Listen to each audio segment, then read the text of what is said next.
Salut à tous, j'espère que vous allez bien. Dans cette vidéo, je vais vous analyser une action ultra qualitative, Novo Nordisk, qui s'est hissée au sommet de l'industrie de la santé. Elle se cote actuellement sur des plus hauts historiques, comme vous le voyez. Et surtout, c'est une machine à cash qui a offert, accrochez-vous bien, une performance de 5620% au cours des 20 dernières années. Voyons pourquoi c'est une action qui peut encore vous rapporter gros. Puis comment et quand l'acheter sans vous prendre les pieds dans le tapis. Mais juste avant de commencer, je vous invite à vous abonner à ma chaîne YouTube et regarder les précédentes vidéos. J'ai également une annonce à vous faire. Je suis en train d'upgrader mon cours en ligne sur les dividendes disponible sur Udemy, qui est sorti en pleine période de la crise du Covid. Beaucoup de choses ont changé depuis. La mise à jour arrivera au cours de cette année. Si vous voulez aller plus loin dans l'analyse d'une action et comment toucher sereinement des dividendes sans plus attendre, n'hésitez pas à jeter un œil sur mon cours en ligne. Maintenant, pourquoi Novo Nordisk est une pépite qui peut encore vous rapporter gros? Tout d'abord, Novo Nordisk a une position de leader mondial dans le traitement du diabète et de l'obésité. Ensuite, l'obésité et son produit phare, le Wegovy, représentent à peine 18% de ses revenus en 2023, alors que le potentiel de croissance dans les 2 à 5 prochaines années est carrément gigantesque. Enfin, vous avez de la visibilité à moyen long terme, un terme très cher pour les investisseurs. Novo Nordisk va continuer à être une machine à cash, d'autant que les dates d'expiration des brevets de ces produits commercialisés comme le Ozempic pour le diabète et le Wegovy pour l'obésité sont suffisamment éloignés pour que l'entreprise danoise travaille en amont sur d'autres produits et surtout ça lui donne un temps d'avance sur la concurrence, qu'on le veuille ou non. Et si je passe en revue ces fondamentaux financiers, ce tableau vous résume tout.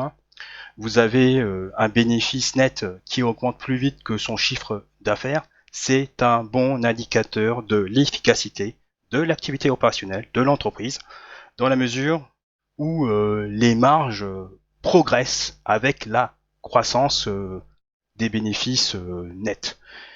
L'entreprise danoise a plus de cash que de dettes, et il est inutile de vous stresser sur sa situation financière.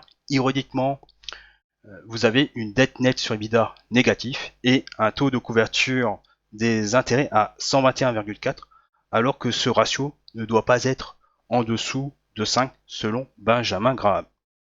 Et s'il y a un ratio financier à retenir sur ce tableau, il s'agit du ROIC, alias la rentabilité des capitaux investis, ou en anglais Return on Invested Capital. Plus ce ratio de rentabilité est élevé, mieux c'est. Et ici, sur ce tableau, vous avez un ROIC moyen sur 5 ans à plus de 82% pour Novo Nordisk. Qu'est-ce que cela signifie? 1.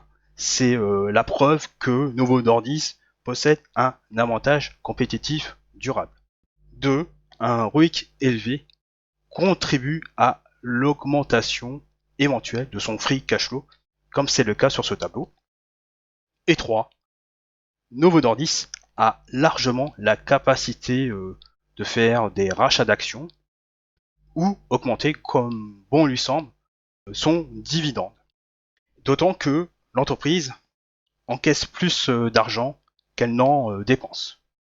À présent, comment et quand acheter cette action ultra qualitative? Ici, sur le graphique hebdomadaire, l'évolution du cours de l'action de Novo Nordisk a un parcours similaire à celle d'Air Liquide. Chaque creux de marché a été toujours une occasion d'achat jusqu'à présent. Pour ce qui est de sa valorisation par rapport à sa valeur intrinsèque, vous avez le sentiment que c'est hors de prix, quelle que soit la méthode des cash flows actualisés via la croissance du free cash flow futur ou celle du bénéfice par action futur. Mais si je divise le PE ratio à 33,13 sur une année future par rapport à son taux de croissance futur à 28,3, j'ai un PEG ratio de 1,17. Et en ajustant avec un rendement futur de 1,64%, ici, j'ai un PEG ratio de 1,11. Habituellement, une action de croissance est considérée comme très chère lorsque le PEG ratio est supérieur à 3. Donc, en réalité, Novo Nordisk n'est pas si surévalué que vous le pensiez.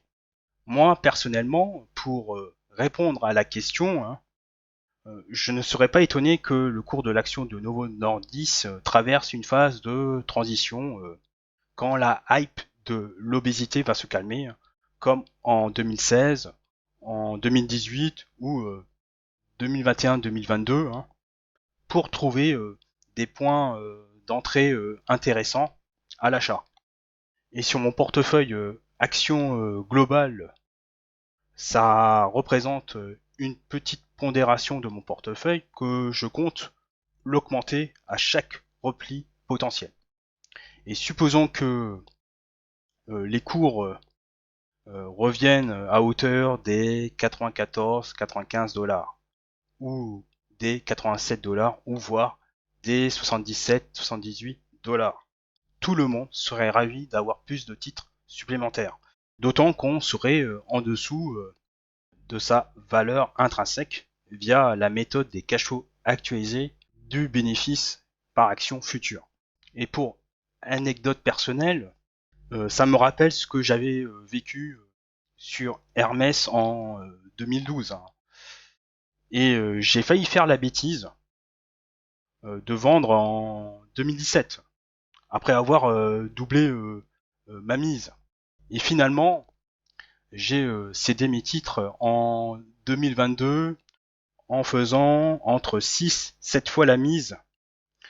Et à l'avenir, ça risque d'être difficile de réaliser une performance de cette envergure dans le secteur du luxe.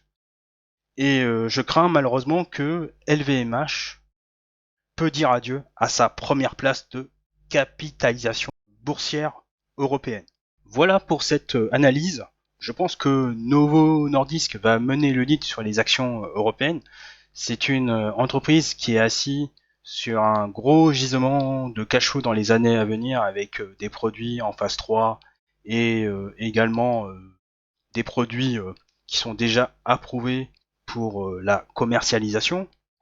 Et l'arrivée d'un nouveau concurrent dans le traitement de l'obésité pourrait, contrairement aux idées reçues, soulager ses capacités de production face à une demande qui est exceptionnelle, voire exponentielle. Si vous avez apprécié l'analyse, n'hésitez pas à mettre un pouce et à la partager sur les réseaux sociaux. Vous pouvez laisser des commentaires si vous avez des questions et des expériences à partager. Vous pouvez télécharger gratuitement mes 3 cadeaux surprises.